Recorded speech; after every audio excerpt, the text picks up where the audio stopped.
Okay, it is time for your health check. You know, a lot of you might be seeing some family members for the first time in a long time today, especially with older relatives.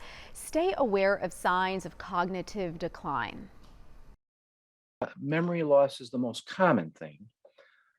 Repeating conversations, asking the same question, 3 hours later denying that they did ask the question. No, I didn't ask you that. No, we talked about that 3 hours ago.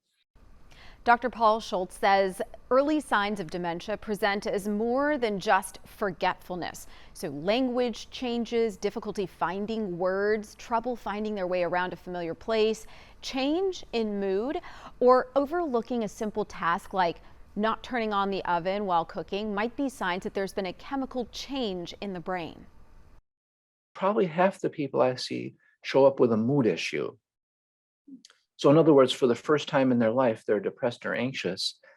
And oftentimes they can't describe why it is. Like it's not like they lost a loved one or that there's some financial stressor. The chemical changes in the brain that cause dementia also affect mood because where does my mood come from? It's from my brain. Dr. Schultz says recognizing signs early is critical because treatment is more effective sooner rather than later.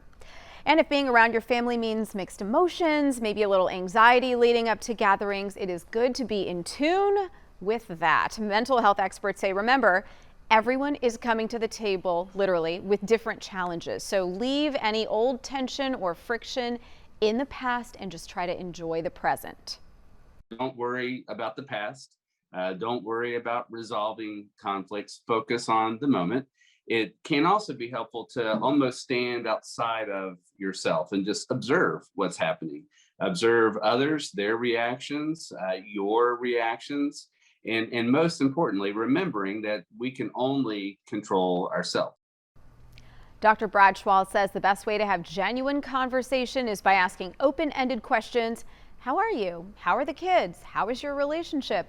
And then leave the space for an honest answer. Listen without judgment and don't assume you know everything about everyone's life based on what you see on Facebook or Instagram. Remember, those are the happy highlights. I know some of that stuff is easier said than done, but it's all about mindset. So don't ask anyone when they're getting married, when they're having babies, when they're going to college.